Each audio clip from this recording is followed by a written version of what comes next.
Assalamualaikum warahmatullahi wabarakatuh. Nama saya Tri Oktavia Jikrina Monika. Saya ingin membahas tentang 10 pelanggaran HAM yang terjadi di Indonesia. Yang pertama, kasus Dom di Aceh merupakan salah satu contoh bentuk pelanggaran HAM yang dilakukan oleh militer. Selama periode 1989 sampai dengan 1998, Aceh dinyatakan sebagai DOM atau daerah operasi militer, di mana TNI diduga melakukan pelanggaran HAM dalam skala besar.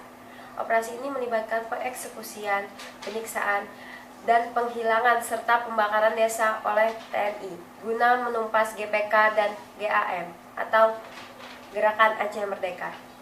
Yang kedua, kejahatan genosida merupakan salah satu bentuk pelanggaran HAM jika kejahatan genosida terjadi setelah tahun 2000, pengadilan yang berwenang mengadili adalah Pengadilan HAM.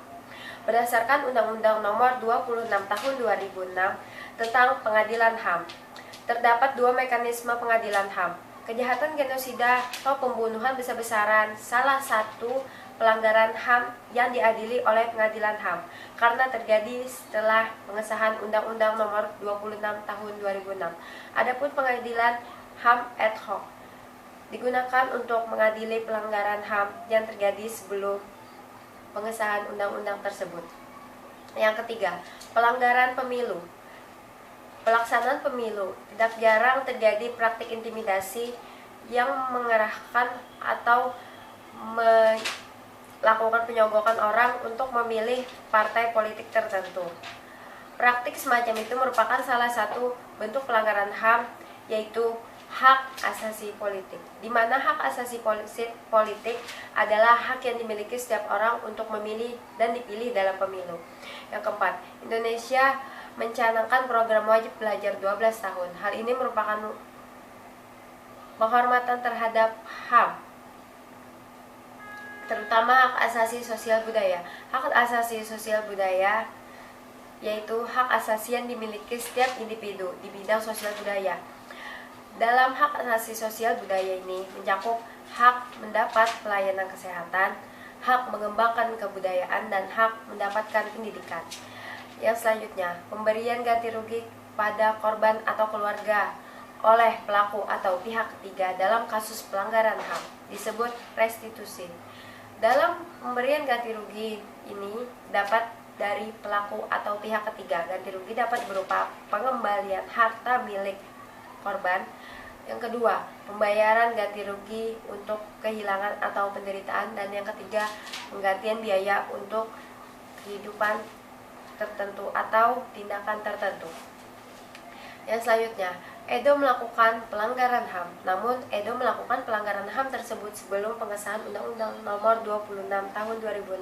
Oleh karena itu, pengadilan yang berhak memproses dan mengadili kasus Edo adalah Pengadilan HAM ad hoc, karena Pengadilan HAM ad hoc khusus mengadili kasus yang terjadi sebelum pengesahan Undang-Undang Nomor 26 Tahun 2006. Yang ketujuh, contoh kasus sebagai berikut. Yang pertama, peristiwa bom Bali 1 dan 2. Yang kedua, pembunuhan aktivis HAM Munir. Yang ketiga, tragedi Semanggi 1 dan 2. Yang keempat, jatuhnya pesawat MH730. Dan yang kelima, peristiwa DOM di Aceh. Di antara contoh kasus tersebut, kasus yang diadili oleh Pengadilan HAM yaitu kasus nomor 3 dan nomor 5, yaitu tragedi Semanggi 1 dan 2 serta peristiwa DOM Aceh. Karena tragedi Semanggi 1 dan 2 serta peristiwa DOM Aceh terjadi sebelum pengesahan Undang-Undang Nomor 26 Tahun 2006. Yang kedelapan, Pengadilan HAM merupakan bagian dari upaya penghormatan dan penegakan hak asasi manusia. Pengadilan HAM berada di pengadilan umum, di mana pengadilan umum adalah lingkungan pengadilan yang menjalankan kekuasaan kehakiman bagi rakyat pencari keadilan pada umumnya. Peradilan tersebut meliputi salah satunya pengadilan HAM. Yang kesembilan, kasus pelanggaran HAM berat di Indonesia diadili oleh pelanggaran HAM karena menurut tugasnya pengadilan HAM merupakan pengadilan khusus terhadap pelanggaran HAM yang berat serta mencakup ruang lingkup yang khusus berada di lingkungan pengadilan umum. Pelanggaran pelanggaran tersebut meliputi kejahatan genosida dan kejahatan terhadap kemanusiaan. Dan yang terakhir, salah satu aplikasi penegakan HAM di sekolah yaitu mendengarkan pendapat teman, di mana ada pasal yang berbunyi, setiap orang berhak atas kebebasan berserikat, berkumpul, dan mengeluarkan pendapat. Mungkin sekian penjelasan dari saya. Untuk Bapak, saya minta maaf tidak bisa melakukan atau syuting video ini di luar ruangan atau outdoor karena sedikit masalah teknis, masalah waktu, dan masalah tempat. Mungkin sekian dari saya. Wassalamualaikum warahmatullahi wabarakatuh.